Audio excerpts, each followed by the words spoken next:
3장. 바리새파 사람 중에 니고데모라는 사람이 있었다. 그는 유대인의 의회 의원이었다. 그가 어느 날 밤 예수님께 와서 선생님, 우리는 당신을 하나님께서 보내신 분이라고 알고 있습니다. 하나님이 함께 하시지 않으면 선생님이 베푸시는 기적을 아무도 행할 수 없습니다. 하고 말하였다. 그래서 예수님은 니고데모에게 내가 분명히 너에게 말하지만 누구든지 다시 나지 않으면 하나님의 나라를 볼 수 없다고 대답하셨다. 니고데모가 예수님께 사람이 늙으면 어떻게 다시 날 수 있겠습니까? 어머니 뱃속에 들어갔다가 다시 태어난다는 말씀입니까? 하고 묻자 예수님은 이렇게 대답하셨다. 내가 분명히 말해두지만 누구든지 물과 성령으로 다시 나지 않으면 하나님의 나라에 들어갈 수가 없다. 육체에서 난 것은 육체이고 성령으로 난 것은 영이다. 너는 다시 나야 한다는 내 말을 이상히 여기지 말아라. 바람은 불고 싶은 대로 분다. 너는 그 소리를 들어도 어디서 불어와서 어디로 가는지 모른다. 성령으로 난 사람도 다 이와 같다. 그때 니고데모가 어떻게 이런 일이 있을 수 있겠습니까? 하고 물었다. 그래서 예수님이 그에게 대답하셨다. 너는 이스라엘의 선생이면서 이런 것도 모르느냐? 내가 사실대로 말하지만 우리가 아는 것을 말하고 본 것을 증거해도 너희는 우리 증거를 받아들이지 않는다. 내가 세상 일을 말해도 너희가 믿지 않는데 하늘의 일을 말한다면 어떻게 믿겠느냐? 하늘에서 내려온 나 외에는 아무도 하늘에 올라간 사람이 없다. 모세가 광야에서 뱀을 쳐든 것 같이 나도 높이 들려야 한다. 이것은 나를 믿는 사람마다 영원한 생명을 얻도록 하기 위해서이다. 하나님이 세상을 무척 사랑하셔서 하나밖에 없는 외아들마저 보내주셨으니 누구든지 그를 믿기만 하면 멸망하지 않고 영원한 생명을 얻는다. 하나님은 세상을 심판하시려고 아들을 보내신 것이 아니라 그를 통해서 세상을 구원하시려고 보내셨다. 그를 믿는 사람은 심판을 받지 않지만 믿지 않는 사람은 하나님의 외아들인 이름을 믿지 않기 때문에 이미 심판을 받은 것이다. 심판의 근거는 빛이 세상에 왔으나 사람들이 자기들의 행위가 악함으로 빛보다 어두움을 더 사랑한 바로 그것이다. 악을 행하는 사람은 누구나 자기 행위가 드러날까봐 빛을 미워하며 빛으로 나아오지 않는다. 그러나 진리대로 사는 사람은 자기가 하나님의 뜻을 따라 살고 있다는 것을 나타내기 위해서 빛으로 나아온다. 그 후에 예수님은 제자들과 함께 유대 지방으로 가셔서 얼마 동안 거기에 머물러 계시면서 세례를 주셨다. 요한도 물이 많은 살렘 부근의 에논에서 세례를 주자 사람들이 그에게 와서 세례를 받았다. 이때는 요한이 아직 감옥에 갇히기 전이었다. 그런데 요한의 제자들과 어떤 유대인 사이에 정결 의식에 대한 말다툼이 벌어졌다. 그래서 요한의 제자들이 요한에게 찾아가 선생님과 함께 요단강 저편에 있던 분, 곧 선생님이 말하시던 그분이 세례를 줌으로 사람들이 모두 그분에게 몰려가고 있습니다 하고 말하자 요한이 이렇게 대답하였다. 하나님이 주시지 않으면 사람은 아무것도 받을 수 없다. 나는 그리스도가 아니라 그분 앞에 보내심을 받은 사람이라고 하지 않았느냐. 너희는 그것을 직접 들은 증인이다. 신부를 맞이하는 것은 신랑이지만 신랑의 친구가 곁에 섰다가 그의 음성을 듣고 크게 기뻐한다. 마찬가지로 나에게도 이런 기쁨이 넘치고 있다. 그분은 점점 번영해야 하고 나는 점점 쇠퇴해야 한다. 위에서 오시는 분은 그 무엇보다도 높은 분이시다. 땅에서 나는 사람은 땅에 속하여 세상 일을 말하지만 하늘에서 오시는 분은 그 무엇보다도 높은 분이시다. 그분이 보고 들은 것을 증거하여도 그분의 증거를 받아들이는 사람이 없다. 그분의 증거를 받아들이는 사람은 하나님이 참되신 분이라는 것을 인정하였다. 하나님이 보내신 분은 하나님의 말씀을 하신다. 이것은 하나님이 그분에게 성령을 한없이 주시기 때문이다. 아버지께서는 아들을 사랑하셔서 모든 것을 그분의 손에 맡기셨다.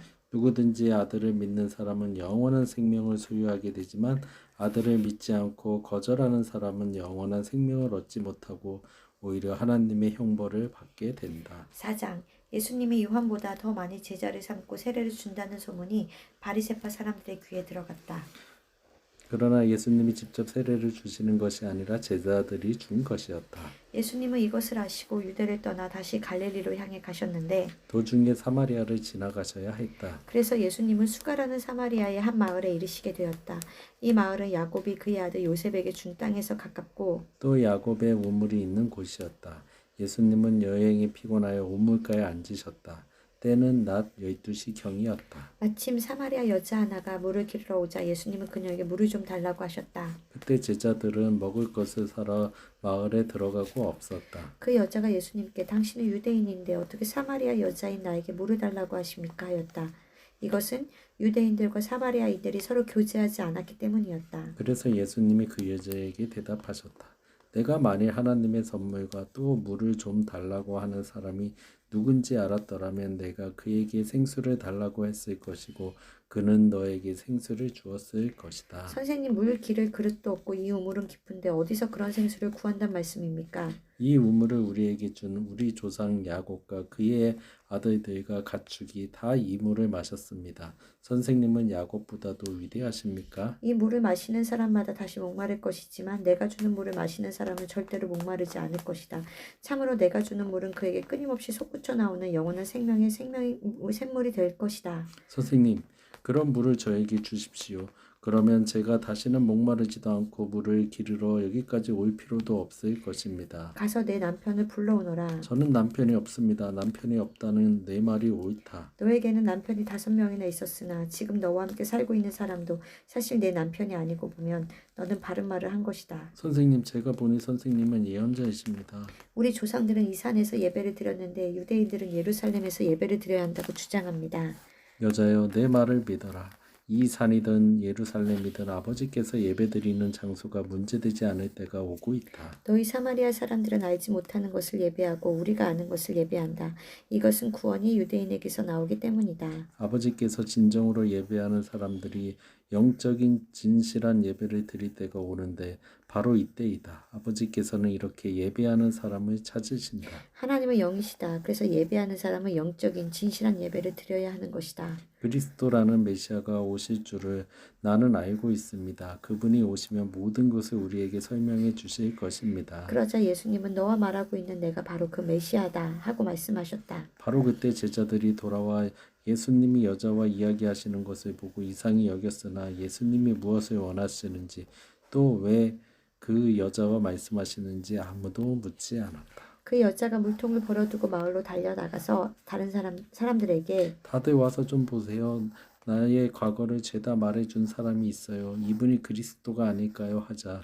사람들이 마을에서 나와 예수님께 모여들었다. 한편 제자들이 선생님 좀 잡수십시오 하고 권하자. 예수님은 그들에게 내게는 너희가 알지 못하는 양식이 있다 하고 말씀하셨다. 이 말을 듣고 제자들은 누가 잡수실 것을 갖다 드렸을까 하고 서로 위험스럽게 생각하였다. 그러자 예수님이 이렇게 말씀하셨다. 내 양식은 나를 보내신 분의 뜻을 실천하고 그분의 일을 완성하는 것이다. 너희는 아직 넉 달이 더 있어야 추수 때가 온다고 하지 않느냐.